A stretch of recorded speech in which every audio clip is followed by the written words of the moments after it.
तो स्टूडेंट्स आज हम पढ़ने वाले हैं कन्वेक्शन और ये लेक्चर नंबर 5 है। ठीक है ना। अब तक लेक्चर नंबर 4 में हमने ये चीज़ों को जान लिया था कि कंडक्शन क्या है, कंडक्शन के बाद उसकी न्यूमेरिकल प्रॉब्लम और सीरीज और पैरेलल कनेक्शन को हमने समझा था। करेक्ट। अब इसके आगे की घटना क्या है, अगला हमें पढ़ना है कन्वेक्शन। तो आज जो लेक्चर है ये केवल थ्योरेटिकल पर्पस है, क्योंकि पहली बात ये है कन्वेक्शन अपने सिलेबस में बिल्कुल ज़्यादा नहीं है, बहुत ही थोड़ा सा है। इंट्रोडक्शन है, बस जान लेना कि ये होता क्या, ना ही इसका कोई न्यूमेरिकल आता है और हार्डली कभी कभार एक थ्योरेटिकल क्वेश्चन पूछ लेता है, अगर वो भी मन हुआ तो ज़्यादा इसे सीरियस नहीं लेना है। ठीक है, बस समझ लेना है कि कन्वेक्शन क्या होता है। ओके, चलिए अब थोड़ा सा मैं रिकॉल करता हूँ और उसके बाद हम आगे बढ़ेंगे। तो रिकॉल कुछ ऐसा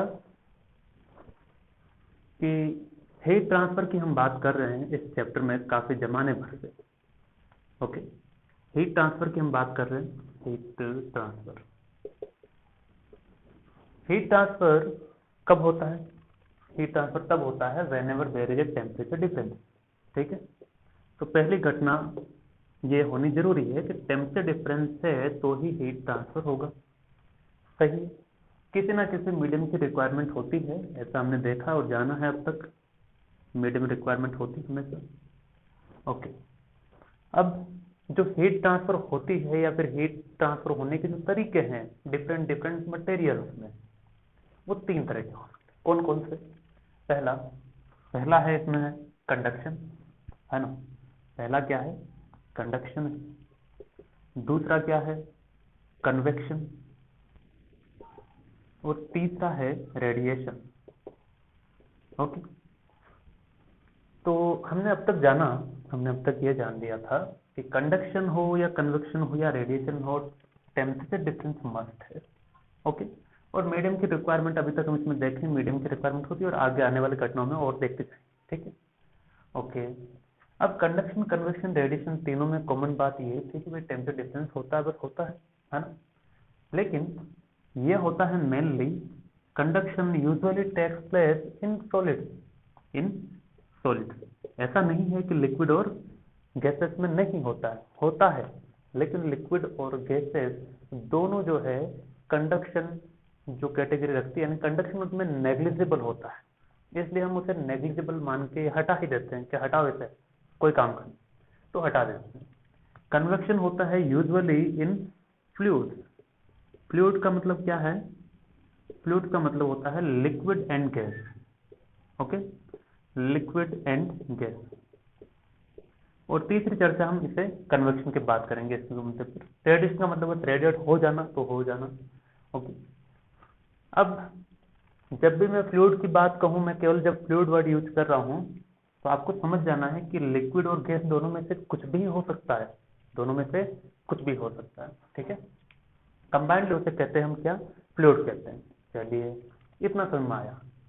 ओके, और आगे बढ़ते हैं, थोड़ा सा सॉलिड लिक्विड गैस में और अंदर चलते हैं, जिससे क्या है कि ग्रिप अच्छा बनेगा।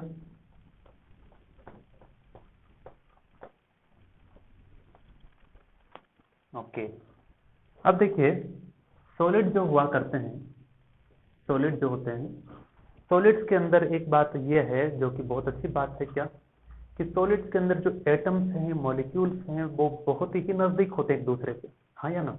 एटम या मॉलिक्यूल्स जो होते हैं वो बहुत नजदीक होते हैं। जैसे किसी सॉलिड मटेरियल की हम बात करते हैं, तो उसके अंदर जो एटम्स हैं, एटम्स को ऐसे दिखा दिया मैंने डॉट डॉट से। ठीक है, एटम्स कहो या मॉलिक्यूल्स कहो, जो कहना है कह सकते। ठीक है, मॉलिक्यूल्स कहेंगे इससे बेटर। ओके, तो मॉलिक्यूल्स हैं जो कि क्या होते हैं, काफी कॉम्पैक्ट होते हैं। ठीक है ना, तभी तो सॉलिड है। सॉलिड का मतलब ही क्या है कि मॉलिक्यूल्स बहुत नजदीक, और बहुत नजदीक रहेंगे तो हिले डुलेंगे नहीं, हो इसीलिए वो सॉलिड हमें फील होता है एज ए सॉलिड, यानी कि हाँ मॉलिक्यूल्स काफी क्लोज होते हैं एक दूसरे के।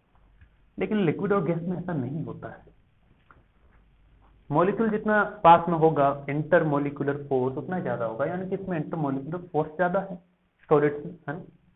लिक्विड में, अब लिक्विड कंटेनर है कोई भी, मैंने पानी इसमें भर दिया है। ठीक है, ऐसा गैस की बात कर लो या लिक्विड की बात कर लो।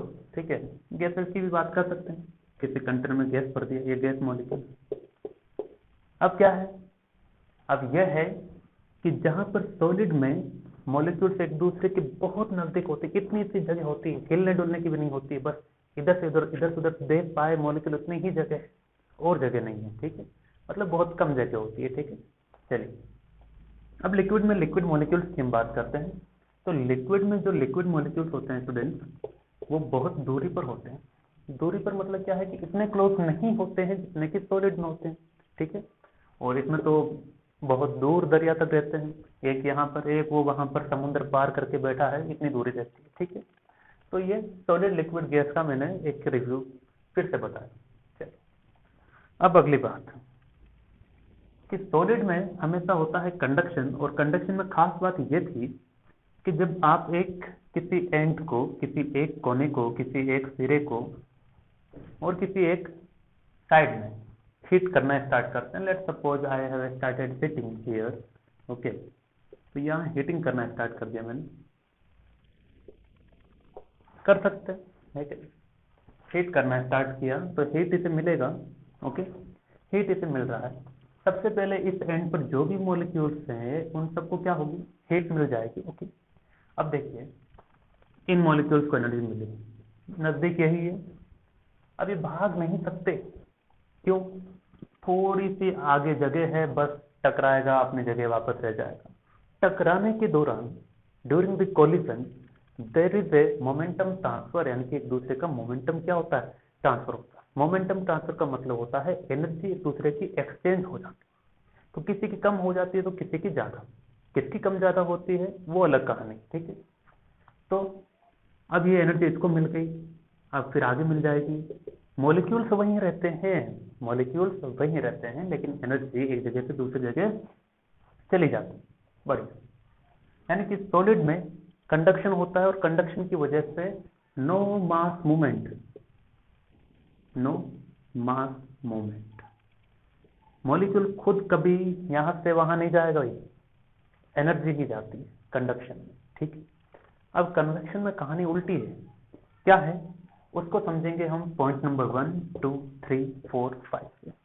ओके, चलिए, तो अब होता है कन्वेक्शन स्टार्ट, और यहीं से आपके लेक्चर की शुरुआत। तो चलिए, स्वागत है आप सभी का लेक्चर नंबर 5 में।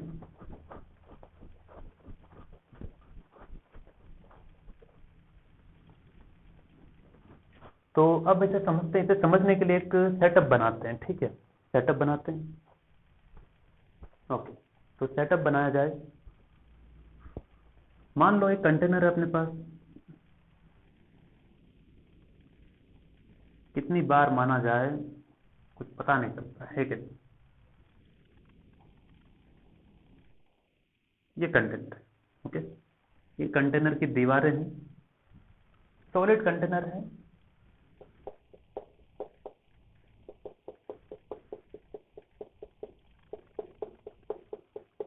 ठीक, अब इसके अंदर फ्लूइड है, fluid that means you can imagine either liquid और गैस, दोनों में से कोई एक, दोनों मत कर लेना एक साथ, दोनों में से कोई एक। ठीक है, हम सिंगल बिहेवियर को फॉलो करते हैं, किसी एक चीज का बिहेवियर चेक करना। ओके,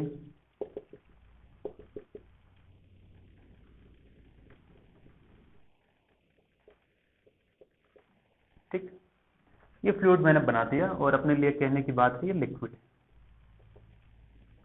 ओके, यहां पर मैंने ये किया है अरेंजमेंट हीटिंग करने के लिए, तो यहाँ से हीट मिल रही है उसे, तो ये हीट मिलना स्टार्ट हो। ओके, ये सॉलिड कंटेनर है।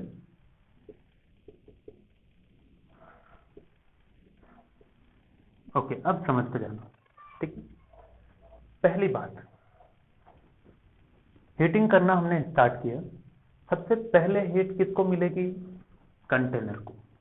सबसे पहले कंटेनर गर्म होगा, जैसे हम चाय बनाते हैं तो चाय बनने से पहले जो बर्तन है जिसमें हम बनाते हैं चाय, वो बर्तन पहले गर्म होता है, उसके बाद चाय बनना स्टार्ट होता है। सही है, तो वैसा ही कुछ यहाँ पर भी कि अंदर लिक्विड है, उस सबसे पहले अगर आपने हीटिंग स्टार्ट किया, इट विल गेट हीटेड, कौन, कंटेनर।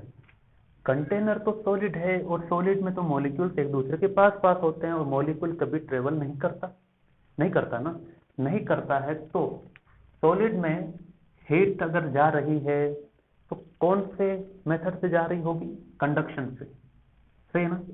यानी कि कंटेनर को जो हीट मिल रही है that is because of the conduction, that is because of the conduction. पढ़ते हैं तो इसे पढ़ा जाए। It requires a medium and is the process in which heat is transferred from one place to another by actual movement of heated substance। चलो देखते हैं, अभी पूरी कहानी नहीं हुई। ओके, ये कंटेनर है, कंटेनर कंडक्शन की वजह से हीट हुआ, इससे जितना हीट होना था हो गया। अब हीट किसको मिलना स्टार्ट होगी? अब हीट मिलना स्टार्ट होगी भाई इनको, लिक्विड मॉलिक्यूल्स को, सही है ना? लिक्विड मॉलिक्यूल्स को एनर्जी मिली। तो ये मॉलिक्यूल है, मॉलिक्यूल है, मॉलिक्यूल है, सबसे नजदीकी जो मॉलिक्यूल्स हैं उनको मिलेगी पहले, है ना? ये एक विजुअलाइजेशन बनाया मैंने लिक्विड मॉलिक्यूल्स का। ओके, तो इनको एनर्जी मिली, इसके पास एनर्जी आ गई। क्या आ गई? एनर्जी आ गई। एनर्जी आ गई है मतलब उसकी एनर्जी बढ़ गई। चाहे एनर्जी कोई सी भी आई है, उसके पास तो काइनेटिक एनर्जी आ गई ना, है कि नहीं? तो एनर्जी उसके पास आ गई मतलब वो घूम फिर सकता है, चल फिर सकता है। एनर्जी मतलब क्या? एनर्जेटिक, चल सकता हूं, दौड़ सकता हूं। तो यहां पर जो लिक्विड मॉलिक्यूल्स है उन सबके पास एनर्जी आ गई। अब वो सोच रहे हैं करे क्या, करे क्या, करे क्या? तो होगा ये कि इनके पास एनर्जी है तो it will travel, it will travel. और ना ही कोई दिक्कत है इन्हें दूर जाने में। क्यों नहीं है? क्योंकि सॉलिड की तरह इनके मॉलिक्यूल नजदीक नहीं होते हैं, तो ये सीधा ऊपर जा सकता है, जा सकता है ना भाई, ठीक है? और इसके पास एनर्जी भी है। तो चलो कुछ मॉलिक्यूल्स को ऊपर भेज देते हैं कि सभी मॉलिक्यूल ऊपर जाएंगे, जो नीचे में है जिनको एनर्जी मिली है वो ऊपर चले गए, ठीक है? सही है ना? अब देखो कुछ मॉलिक्यूल्स यहां बढ़ गए हैं, बढ़ गए, जो सबसे नीचे थे वो सबसे ऊपर चले गए, है ना? तो देखो अब क्या हुआ? अब ये हुआ कि मॉलिक्यूल जो है वो पहले यहाँ था एक मॉलिक्यूल, फिर ये ऊपर गया, फिर और ऊपर गया, फिर और ऊपर गया, और ऊपर गया, ऐसे फाइनली यहाँ। उसी तरह बाकी मॉलिक्यूल्स भी ऐसे किए होंगे, यहाँ से यहाँ, यहाँ से यहाँ। लेकिन एक चीज कॉमन, क्या? सभी मॉलिक्यूल्स बॉटम से टॉप पर गए, बॉटम से टॉप पर गए। ओके, अब जब किसी वायर में, किसी वायर में इलेक्ट्रॉन एक जगह से दूसरी जगह जाए तो उसे हम कहते हैं करंट, सही है ना? ओके, करंट कहते हैं। अब आगे पहला जो ऑब्जर्वेशन है यहां, due to heating on base, base पर आपने जब हीटिंग किया तो मॉलिक्यूल खुद उठ करके चला गया, कहां पर? टॉप पर, सही है ना? टॉप पर चला गया। अब सुनो, it requires a medium, convection क्या है? It is something that requires a medium, that requires a medium. कौन सा मीडियम? फ्लूइड यानी कि लिक्विड या फिर gas. Okay, and it is the process in which heat is transferred from one place to other, heat is transferred from one place to other. इसके पास heat energy आई थी, ये हीट एनर्जी जैसे आई खुद चला गया वहां पर, अभी भी हीट एनर्जी इसके पास है ना? Okay, by actual movement of the heated substance, by actual movement of the heated substance, molecule खुद जाता है, कंडक्शन में एनर्जी जाती थी, मॉलिक्यूल नहीं जाता था, यहां पर मॉलिक्यूल खुद जाता है। और इसी को हम क्या कहते हैं? कन्वेक्शन कहते हैं। जब मॉलिक्यूल खुद चला जाए एनर्जी लेकर के तो उसे क्या कहते हैं? कन्वेक्शन कहते हैं, ठीक है? इतनी बात सुनाई। ओके, तो पहला पॉइंट क्लियर होगा कि it requires a medium, it requires a medium, it requires A medium in which heat is transferred from one place to other by actual movement of heated substance, correct? Second में चलते हैं, इसे मैं मिटा दे रहा हूं, जगह हो जाएगी। नाउ सेकंड पॉइंट,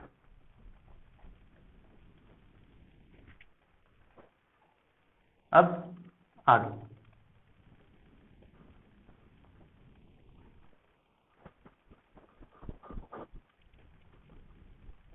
अभी ये तो समझने में मजा आएगा, खूब मजा आने वाला है। अब देखो ये लिक्विड था, सही है ना। नीचे कुछ मॉलिक्यूल्स मैंने दिखाए थे और ये मॉलिक्यूल्स ऊपर जाने की कोशिश कर रहे थे, ठीक है। तो बहुत सारे मॉलिक्यूल्स ऊपर जाते हैं, एक नहीं जाता है, बहुत सारे जाते हैं। पहला पॉइंट देखिए, यहां पर पहले अगर नीचे 100 मॉलिक्यूल्स थे, कितने थे, 100 मॉलिक्यूल्स थे मान लो। जैसे आपने हीटिंग करना स्टार्ट किया तो 10-15 मॉलिक्यूल कहां आ गए, ऊपर आ गए। तो यहां पर नंबर ऑफ मॉलिक्यूल्स कम हुए क्या, नंबर ऑफ मॉलिक्यूल्स कम हो गए नीचे में, सही है। तो उतने मॉलिक्यूल्स का वहां पर मास भी नहीं रहा, सही है ना। तो देखिए density equal to mass upon volume, volume तो फिक्स रहा, कंटेनर वही है इसलिए चेंज नहीं किया। क्या चेंज हुआ कि मॉलिक्यूल्स ऊपर चले गए, मॉलिक्यूल्स ऊपर चले गए तो जितने मॉलिक्यूल गए हैं उतना मास यहाँ पर कम हो गया। 10 मॉलिक्यूल चले गए तो 10 मॉलिक्यूल का मोलर मास कम हो गया ना भाई, मास कम, तो डेंसिटी क्या हो गई, कम हो गई। यानी कि यहाँ डेंसिटी डिक्रीज होती है भाई, हीटिंग करने की वजह से क्या होती है, डेंसिटी डिक्रीज होती है। अब डेंसिटी यहाँ डिक्रीज हुई, लेकिन यहाँ तो डेंसिटी बढ़ गई, ऐसा। या फिर ऐसा को यहाँ डेंसिटी कम हुई, उसकी वजह से मॉलिक्यूल्स ऊपर गए, है ना। अब अगला पर्स है, क्या ये अगला पॉइंट पूरा हो गया, देखते हैं। When a fluid in a container is heated, when a fluid is heated in a container, the fluid at the bottom gets heated due to conduction. ये हम पढ़ चुके क्या, कि इसका जो बॉटम है कंडक्शन की वजह से हीट करता है खुद को। Through the bottom of the container, through the bottom of the container, क्या लिखा है, heated due to conduction through the bottom of the container, okay ठीक है। Its density decreases and consequently it rises when a fluid in a container is heated, the fluid at the bottom gets heated due to conduction. सही है, इसे भी conduction से heat होना था, यहाँ पर जो हीट पहुंची वो भी कंडक्शन की वजह से, ओके।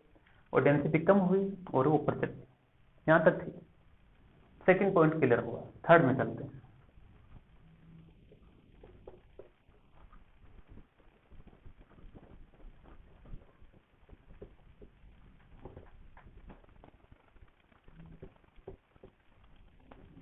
ओके अब देखो, यहां नंबर ऑफ मॉलिक्यूल्स कम हो रहे हैं और वहां बढ़ रहे हैं, वहां बढ़ रहे हैं। यहां मॉलिक्यूल काफी नजदीक आ गए हैं, यहां मॉलिक्यूल काफी नजदीक आ गए हैं। तो हमने देखा है कि जब हम किसी भी लिक्विड को गर्म करते हैं, किसी ग्लास वाले बोतल में ही देख लेना, किसी में भी देख लेना, कुछ मॉलिक्यूल्स ऊपर आते हुए दिखते हैं, कुछ मॉलिक्यूल्स ऊपर आते हुए दिखते हैं, है ना, वो आम बात है, ठीक। अब जो मॉलिक्यूल्स जा रहे हैं जा रहे हैं जा रहे हैं, इनकी एक लाइन बन जाती है, मॉलिक्यूल ऊपर जाने वालों की, ऊपर जाने वाले मॉलिक्यूल्स की एक लाइन बन जाती है। जैसे ऐसा लगता है कि बहुत सारे इलेक्ट्रॉन यहाँ से वहां जा रहे हैं, तो उसे कहते हैं करंट। इसे भी क्या कहते हैं यहाँ पर, कन्वेक्शन करंट। क्या कहते हैं, कन्वेक्शन करंट,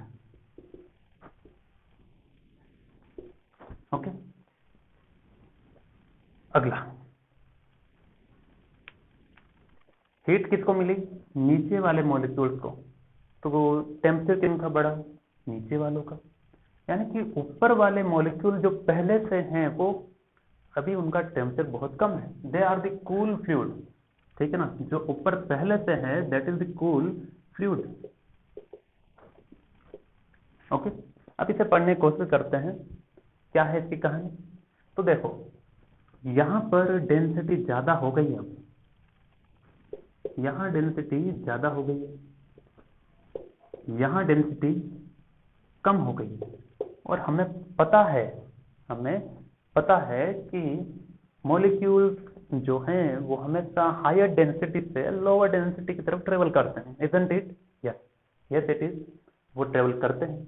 तो अब जो कूल फ्लूइड है, यानी कि जो पहले से ऊपर हैं फ्लूइड के मॉलिक्यूल, वो अब क्या करेंगे, वो अब नीचे आना स्टार्ट करेंगे कि हम तो नीचे जा रहे हैं भैया, यहाँ तो भीड़ बढ़ गई है, हम नीचे जाएंगे। ठीक है, तो ये नीचे आना स्टार्ट करते हैं। ओके, अब बहुत सारे मॉलिक्यूल्स नीचे जाते हुए दिखेंगे आपको और कुछ बहुत सारे मॉलिक्यूल्स ऊपर जाते हुए दिखाई देंगे, एंड इस तरह की एक लाइन बन जाती है मॉलिक्यूल्स के ऊपर जाते हुए और नीचे आते हुए। इनको कहते हैं कन्वेक्शन करंट। अब हम उसे पढ़ते हैं point number 3। At the same time, the denser cool fluid will move downward, and thus convection currents are set up in the fluid. Convection currents are set up in the fluid. एक ऊपर की तरफ current, एक नीचे की तरफ current. Okay, now अगला point. काफी गंदा हो गया डायग्राम, कोई दिक्कत नहीं, लिख लीजिए आप इसे। दिख रहा है ना इसमें? ठीक है, दिख रहा है।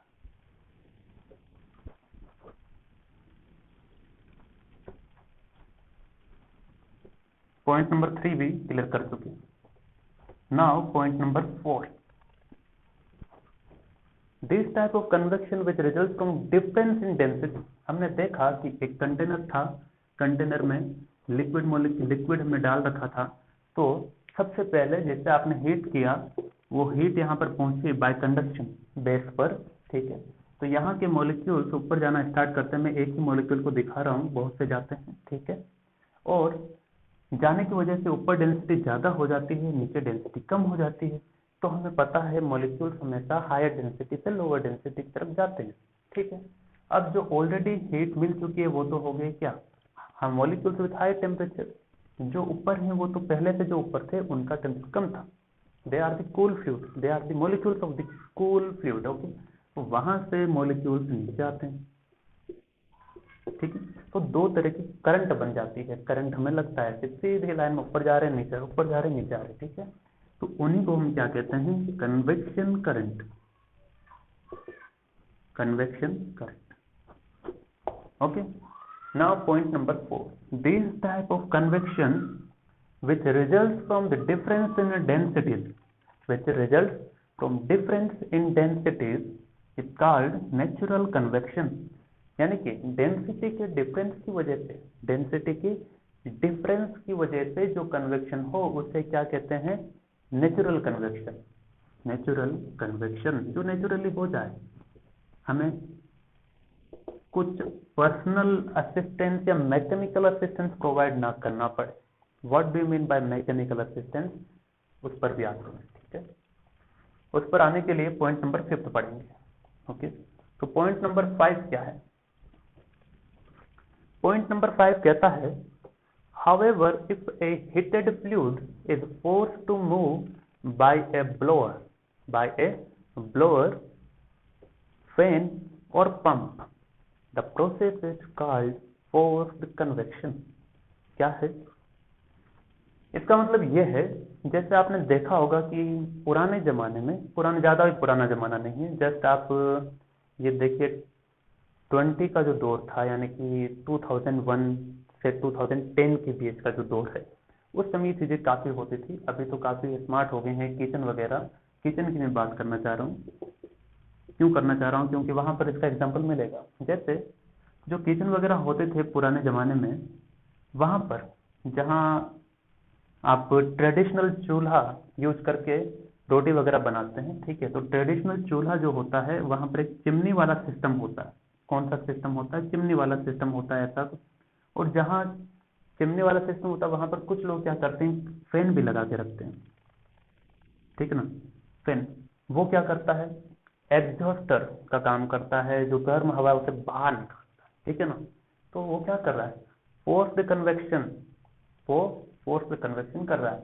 वही मैंने लिखा है, however if a heated fluid is forced to move, heated fluid मतलब जो कोई फ्लूइड है बहुत ज्यादा गर्म है ना, तो किचन में क्या होता है, जब आप खाना बनाते हैं तो वहां की जो हवा है वो गर्म हो जाती है, और हवा मतलब गैस है, गैस यानी कि फ्लूइड है। सही, इज फोर्स टू मूव, उसे हम फोर्स कर रहे हैं, बाहर निकलो गर्म हवा। ठीक है, बाय ए ब्लोअर, ब्लोअर मतलब हवा मारने वाला, जो भी हो सकता है, डिफरेंट डिफरेंट टाइप, फैन और पंप। पंप का भी एग्जांपल लेंगे, and the process is called forced convection. जब हम नेचुरल ना करवा करके कुछ ना कुछ मशीनों से काम करवा रहे हैं, वही काम फोर्स कन्वेक्शन की कैटेगरी में आता है। ठीक है, पंप का क्या रोल है? जैसे हार्ट बीट जो है अपना, हार्ट बीट पंप करता है तभी तो ब्लड सर्कुलेट होता है, यानी कि हार्ट जो है वो पंप का वर्क करता है। That is the type of convection, यानी कि हार्ट भी एक पंप का ही वर्क करता है जो ब्लड सर्कुलेट करवाता है इन आवर बॉडी। ओके, चलिए, and that is example of the forced convection. Okay ना, तो ये हुआ कन्वेक्शन का एक इंट्रोडक्शन। और इन शॉर्ट एक बार फिर से बता देता हूं कि कन्वेक्शन में क्या होता है। कन्वेक्शन में सबसे पहली बात मीडियम की रिक्वायरमेंट होती है। मीडियम की रिक्वायरमेंट होने के साथ साथ ही मीडियम क्या क्या हो सकते हैं? लिक्विड या फिर गैस हो सकते हैं। अब कन्वेक्शन में मॉलिक्यूल क्या होता है? खुद उठ करके जाता है जहां उसे जाना होता है, जबकि कंडक्शन में क्या होता है? मॉलिक्यूल खुद कभी नहीं जाता। ये मेजर डिफरेंस है। कंडक्शन में मॉलिक्यूल खुद कभी नहीं जाता, एनर्जी जाती है। कन्वेक्शन में मॉलिक्यूल खुद उठकर चल जाता है और एनर्जी भी उसी के साथ जाती है। ठीक है, चलिए, ये मेजर डिफरेंस हो गया। फिर कन्वेक्शन जो है वो दो तरह का हो सकता है, नेचुरल कन्वेक्शन और फोर्स्ड कन्वेक्शन। नेचुरल और फोर्स्ड। नेचुरल का मतलब है जब कन्वेक्शन जो हो रहा है that is because of the difference in density, और वहीं पर अगर फोर्स्ड कन्वेक्शन, मजबूरी में कन्वेक्शन करवा रहे हो तो दिक्कत है, उसका नाम क्या है? फोर्स्ड कन्वेक्शन है। ठीक है, तो दो तरह के हो गए, एनसी और एफसी। ठीक, चलो अब इसके आगे की हम बातचीत करते हैं। आगे की बातचीत में क्या है? आगे की बात यह है कि जो रेट ऑफ कन्वेक्शन है कि कितनी रेट से हीट ट्रांसफर होगी। ठीक है, उसको हम डिनोट करते हैं, that is the dq by dt। यही होती है rate. If I say rate of change of displacement then it is dx by dt। If I say the rate of the convection that means dq by dt, कितनी heat कितने time में travel करती है, that's it. Okay, चलिए, तो dq by dt it totally depends on temperature difference,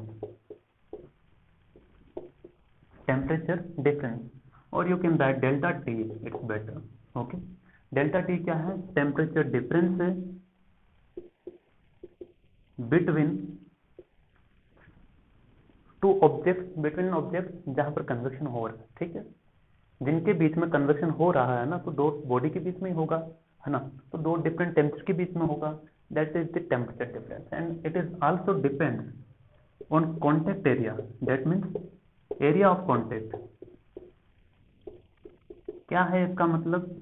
इसका मतलब ये है जैसे कंटेनर था ना, कंटेनर का कुछ एरिया होगा, उस एरिया के कांटेक्ट में जितना फ्लूइड है वही क्या कर रहा है? कन्वेक्शन कर रहा है, isn't it? यस, तो वो एरिया पे डिपेंड करता है। फ्रॉम इक्वेशन 1 and 2 क्या आ जाएगा? It comes out to be dq by dt is directly proportional to delta t and a combinedly। dq by dt is directly proportional to delta t and area a। Okay, चलिए, काफी मजा आ गया इसे पढ़ करके, है कि नहीं? ऐसे कैसे आ सकता है? हमें तो मजा आ ही नहीं रहा है। आएगा, आप लोगों को भी मजा आएगा। प्रोपोर्शनलिटी साइन हटेगा तो एक कांस्टेंट आएगा, dq by dt is equal to h। h क्या है यहाँ पर? Constant of proportionality. h क्या है? Constant of proportionality. क्या है इसका नाम यही है, कांस्टेंट ऑफ प्रोपोर्शनलिटी। नहीं, अलग भी तो नाम होता है, इसका अलग नाम भी है। क्या नाम होता है? It is the constant of coefficient of the convection. Okay, coefficient of convection. तो ये किस पे डिपेंड करता है? It depends on material, it depends on fluid property, क्योंकि हम फ्लूइड लेते हैं ना। फ्लूइड प्रॉपर्टी, कौन कौन सी प्रॉपर्टी हो सकती है? फ्लूइड की तो बहुत सारी प्रॉपर्टी होती है। आप किस पर डिपेंड करवाएंगे? हम भी बहुत सारी प्रॉपर्टी पर डिपेंड करवा देंगे, जैसे specific heat, thermal conductivity, viscosity, है ना। इन विस्कोसिटी वगैरह हम पढ़ेंगे, चिंता मत कीजिए, केवल इतना मैंने पॉइंट बताया कि इस पर डिपेंड करता है, ठीक है। न्यूमेरिकल इस पर नहीं आएगा, तो इसके ऊपर ध्यान बिल्कुल मत देना, केवल इसको समझना है कि होता क्या है कन्वेक्शन, बस यही बात है। इसलिए मैं एक ही लेक्चर दूंगा इसका कन्वेक्शन का, ओके। चलिए तो लिख लीजिए इसे। अब हम इसके कुछ प्रॉपर्टीज वगैरह पढ़ लेते हैं, छोटी छोटी प्रॉपर्टीज है ना। कुछ पॉइंट लिखे हैं मैंने, ये समझेंगे, कन्वेक्शन से रिलेटेड है, ठीक है। एक बार देखिए फिर से कहाँ से स्टार्ट करना है। देखिए अब थोड़ा फास्ट लेंगे। एक कंटेनर था, कंटेनर में फ्लूइड था, ठीक है, वाटर है, लिक्विड है, कुछ भी हो सकता है, ओके। अब इसमें हमने कहा कि सबसे पहले आपने हीट किया, तो हीट करने पर जो बेस में जो मॉलिक्यूल्स हैं उनको मिलेगी heat energy by means of conduction, okay. तो कंडक्शन के थ्रू यहाँ तक हीट पहुंची, सबसे पहले कंटेनर को मिली, उसी की वजह से जो मॉलिक्यूल्स हैं सरफेस पर, यहाँ पर वो उनको हीट एनर्जी मिल गई। जैसे ही उनको हीट एनर्जी मिली तो वो मुंह उठा करके कहाँ चले गए, वो सीधा ऊपर चले, सही। इसकी वजह से करंट बन गई, क्योंकि बहुत से मॉलिक्यूल जाने लगे तो उसको हम कहने लगे कन्वेक्शन करंट, ठीक है। इस प्रोसेस को कहते हैं कन्वेक्शन, ओके। अब देखिए, अब कुछ देखो, जब ये मॉलिक्यूल जा रहा है तो अपने साथ हीट एनर्जी भी लेके जा रहा है, यानी कि ऊपर जाकर के ऊपर वही सभी मॉलिक्यूल्स जाएंगे जिनका सबके पास क्या है, हीट एनर्जी, यानी कि ऊपर अब हम फील होगा जैसे ही हाथ डालेंगे, जैसे पानी गर्म कर, थोड़ी देर बाद हाथ में उंगली डालो, क्या लगेगा, ऊपर गर्म हो गया है कि नहीं। जबकि हम हीटिंग कहाँ से हो रही है, हीटिंग नीचे से हो रही है, बेस से, ठीक है ना, बेस इसका हीट किया जा रहा है, करेक्ट ना। तो कन्वेक्शन के थ्रू हीट होता है, जबकि मॉलिक्यूल्स खुद वहां पर हीट लेकर जाते हैं। अब जाने की वजह से यहाँ डेंसिटी बढ़ गई, यहाँ डेंसिटी कम हो गई। डेंसिटी के डिफरेंस की वजह से ऊपर वाले मॉलिक्यूल कहेंगे हम तो जाएंगे नीचे, क्योंकि नीचे डेंसिटी कम है, ठीक है। अब वही मॉलिक्यूल आएंगे जो पहले से कूल फ्लूइड है, यानी कि ठंडे जो मॉलिक्यूल्स जिनका टेम्परेचर कम है, जिनको हीट एनर्जी नहीं मिली, तो ये आएंगे, फिर इनको एनर्जी मिली, ये मुंह उठा करके वापस चले जाएंगे, यानी कि ये सेटअप बन जाएगा, ये आएंगे जाएंगे, आएंगे जाएंगे, इस तरह से सभी मॉलिक्यूल को हीट एनर्जी मिल जाती है। फाइनली पूरा जो फ्लूइड है वो गर्म हो जाता है, ठीक है। That is the process. इस प्रोसेस को कहते हैं कन्वेक्शन। इसमें दो तरह के करंट सेटअप बन जाते हैं, एक ऊपर जाने वाले, एक नीचे वाले, ठीक है। हो सकता है ये क्लॉकवाइज हो, ये अभी कौन सी है, ये अभी ऐसी है, ठीक है ना, एक तरफ इधर जा रही है, एक तरफ इधर जा रही है, तो घड़ी की डायरेक्शन में हो तो इट्स क्लॉकवाइज। अगर क्या कहते हैं, उल्टा है, घड़ी की डायरेक्शन के उल्टा है तो काउंटर क्लॉकवाइज, और you can say ACW anti clockwise, okay.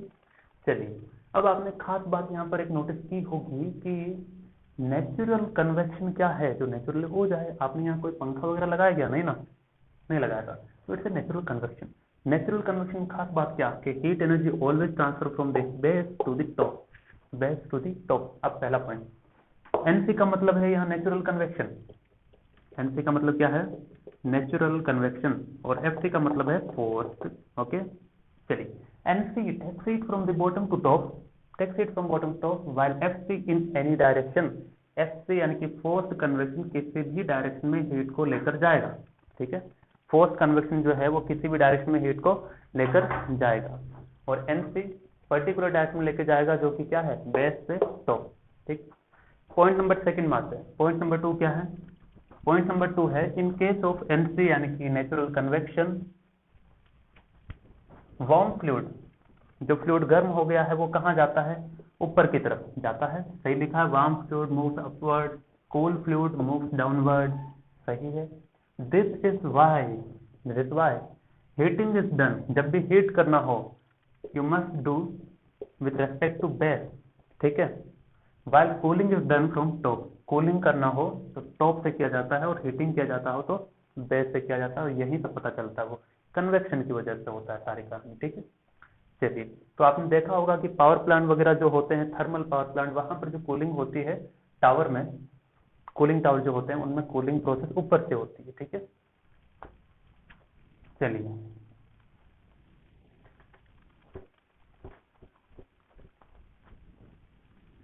Point number 3, natural convection can't take place in a gravity free space. जहां पर ग्रेविटी नहीं है वहां पर नेचुरल कन्वेक्शन नहीं हो सकता, ओके। वहां केवल फोर्स कन्वेक्शन पॉसिबल है। जैसे ग्रेविटी फ्री स्पेस का मतलब क्या है? फ्री फॉल कर रही लिफ्ट, यानी कि एक लिफ्ट है, उसका जो रस्सी है, रोप जो कनेक्टिविटी है, काट दो, सीधा जाके गिरेगी नीचे, है ना? तो नीचे जाके गिरेगी, तो फ्री फॉल कर रही है, तो वो क्या है? ग्रेविटी फ्री है, उसके ऊपर ग्रेविटी एक्ट, ग्रेविटी का कोई रोल नहीं रहा उसके ऊपर, तो ऐसे में एनसी वैलिड नहीं है, ठीक है। NC plays an important role in the ventilation and weather, तो वेंटिलेशन, हवा का वेंटिलेशन अच्छा रहे, इसके लिए भी क्या जरूरी है? That is the natural convection, खिड़की वगैरह हम ओपन करके रखते हैं, वही एक रीजन है इसका भी, है ना। The forced convection of blood in our body by the pump helps in keeping temperature of the body constant. तो हार्ट जो है अपना वो क्या करता है? पंप का काम करता है, और पंप का मतलब फोर्स्ड कन्वेक्शन हो गया। ओके, चलिए एक चीज और, फर्स्ट लेक्चर में मैंने बताया थी मरकरी, मरकरी कंडक्शन को फॉलो करता है, कन्वेक्शन को, it follow the conduction. Okay, इसमें कंडक्शन के थ्रू इसे हीट किया जाता है, जबकि ये खुद क्या है? लिक्विड है, लिक्विड यानी कि फ्लूइड है, और फ्लूइड है तो इसे क्या होना चाहिए था? कन्वेक्शन होना चाहिए था, लेकिन होता है इसमें क्या है? कंडक्शन, है ना। इसका रीजन क्या है? इसका रीजन बहुत आसान है कि मेटल कैटेगरी में आता है, यानी कि मरकरी क्या है? It is the only metal which is liquid at the room temperature, only metal which is liquid which is in liquid at room temperature। सही है, रूम टेम्परेचर पर ये क्या होती है? लिक्विड होती है। अगर मेटल है तो फ्री इलेक्ट्रॉन है, फ्री इलेक्ट्रॉन है तो आसानी से हीट को एक जगह से दूसरी जगह लेके जा सकता है, ठीक है ना, यानी कि हीट ट्रांसफर हो सकता है, इसलिए कंडक्शन पॉसिबल है। वैसे भी मेटल है तो उसमें डेंसिटी ज्यादा होगी, उसके मॉलिक्यूल नजदीक होंगे तो फिर से मॉलिक्यूल तो जाएगा नहीं, क्या जाएगी? अभी हीट एनर्जी जाएगी, इसीलिए कंडक्शन होता है, ठीक है। चलिए लिख लीजिए, अब एक सवाल करते हैं इसका थ्योरेटिकल। चलिए देखिए, अंतिम सवाल है आज का, ये क्या? State whether the following statement is true और फॉल्स, ट्रू और फॉल्स बताना है, इन रीजन ब्रेक में बताना है, ठीक। स्टेटमेंट सुनो पहले, सवाल का है ये स्टेटमेंट और सवाल का ये figure. Water in A close tube, ये क्लोज ट्यूब है जिसके अंदर पानी है, is heated with one arm, किसी एक आर्म पर इसे हीट कर रहे हैं, by using vertically placed above the lamp, ये एक लैंप है यहाँ रखा है, इसे एक साइड से हम गर्म कर रहे हैं, ठीक है। तो कहा है हीट करने की वजह से कन्वेक्शन करंट होगा, ओके, वो करंट क्लॉकवाइज फ्लो करेगा, यानी कि, या फिर एंटी क्लॉकवाइज यानी कि काउंटर क्लॉकवाइज डायरेक्शन। तो उसमें कहा है water will begin to circulate along the tube in counter clockwise, CCW का मतलब क्या है? काउंटर क्लॉकवाइज डायरेक्शन, घड़ी की उल्टी दिशा में, घड़ी ऐसे चलती है, ये कहेगा फ्लूइड ऐसे चलेगा, ठीक है, हीट करने की वजह से। तो बताना कि सही है या गलत। तो वो चेक करने के लिए मैंने 2 पॉइंट लिया, ए और बी, ओके। तो द स्टेटमेंट इज फॉल्स, देखते हैं कैसे। ए पर हीटिंग करना स्टार्ट हुआ, तो यहाँ पर जो लिक्विड के मॉलिक्यूल्स हैं वो क्या होंगे? उनके पास एनर्जी आएगी, दे विल राइज अप, ठीक है, तो ये ऊपर जाएंगे भाई, यहाँ चलो, है कि नहीं, ऊपर आ गए, यहाँ पर डेंसिटी ज्यादा हो गई, सॉरी यहाँ पर डेंसिटी ज्यादा हो गई ना, यहाँ डेंसिटी कम हो गई, ठीक है। अब ये आगे बढ़ेगा, आगे बढ़ता जाएगा, क्योंकि इसे तो हीट एनर्जी मिलती है ना, तो ये ऐसे मूव करेगा और ये यहाँ पर आएगा वापस, क्योंकि यहाँ पर डेंसिटी कम है, फिर से ऊपर उठेंगे, फिर से नीचे जाएंगे। तो देखो पाथ कैसा बन गया? क्लॉकवाइज, CW कैसा बन गया? क्लॉकवाइज, घड़ी की डायरेक्शन में। So the statement is false, उसने कहा कि काउंटर क्लॉकवाइज, नहीं ये क्लॉकवाइज है, statement is false.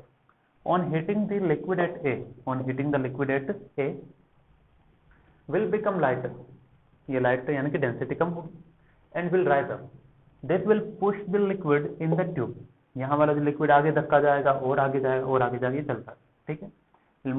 will push the liquid in the tube upward and so the liquid in tube will move clockwise, तो ये लिक्विड जो है वो क्लॉकवाइज डायरेक्शन में जाएगा, CW, ठीक है। तो इसी के साथ अपना ये कन्वेक्शन का टॉपिक जो है खत्म हुआ। अगले लेक्चर में हम पढ़ेंगे क्या? रेडिएशन, रेडिएशन के ऊपर ही सारी चर्चा होगी, डिफरेंट टाइप उसमें जो लॉ है, स्टीफेंस लॉ वगैरह सारी चीजों की उसमें हम जानकारी लेंगे, ठीक है। तो पैकअप करते हैं, पढ़ते रहिए, मजा करते रहिए, ठीक है।